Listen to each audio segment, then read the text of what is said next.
abençoe você, Deus abençoe a sua família, seja bem-vindo à nossa segunda aula da Escola de Discípulos.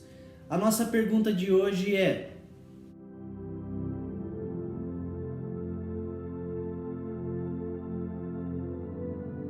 como você pode ver, a nossa segunda pergunta do breve catecismo de Westminster consiste em falar a respeito da regra de fé e prática da igreja. Eu gostaria de ler dois textos bíblicos com você. Primeiro, 2 Timóteo capítulo 3, versículo 16, diz assim: toda a escritura é divinamente inspirada e proveitosa para ensinar, para repreender, para corrigir, para instruir em justiça.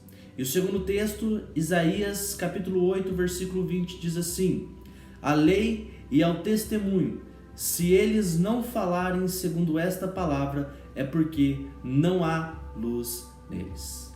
Ou seja, a resposta para a nossa segunda pergunta é que a palavra de Deus, que se encontra nas escrituras do Antigo e do Novo Testamento, é a única regra para nos orientar na maneira de glorificá-lo e gozá-lo.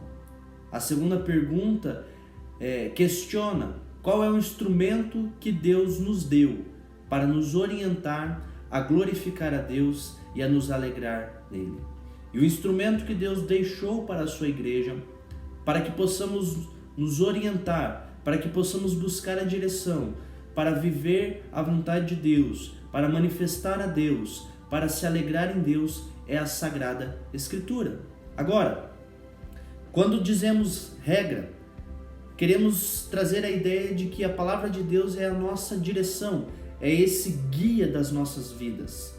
É instrumento que Deus concedeu à sua igreja para mostrar-nos o caminho da verdade, o caminho da vontade do Senhor.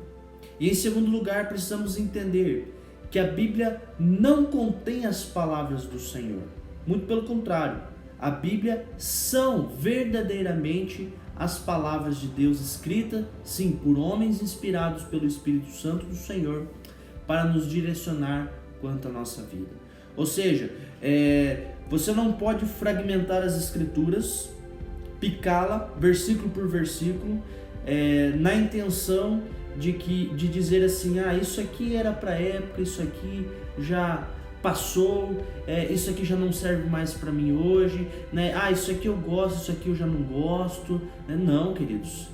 Deus é o mesmo ontem, Ele é o mesmo hoje e Ele será o mesmo eternamente. Então a palavra de Deus é a mesma.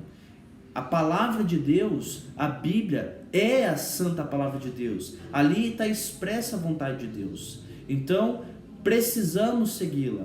Ela é autoridade sobre a igreja, ela é autoridade sobre a minha vida, sobre a sua vida. Como diz o ditado, ninguém está acima da lei, ninguém está acima da palavra de Deus. Agora, como viver essa doutrina? Primeiro, vivemos a doutrina da suficiência das Escrituras por convencimento maior do Espírito de Deus, que nos convence da verdade e inerrância das Escrituras, bem como da sua suficiência para nos convencer e converter os corações de todo aquele incrédulo pelo poder do Espírito Santo. A palavra de Deus é instrumento de Deus para a minha conversão, para a sua conversão, para nos convencer da verdade de Deus pelo poder do Espírito Santo. Então, a palavra do Senhor é instrumento do Espírito Santo também para a salvação do perdido. E a palavra de Deus, queridos, precisamos entender um segundo ponto: ela não mata o espírito.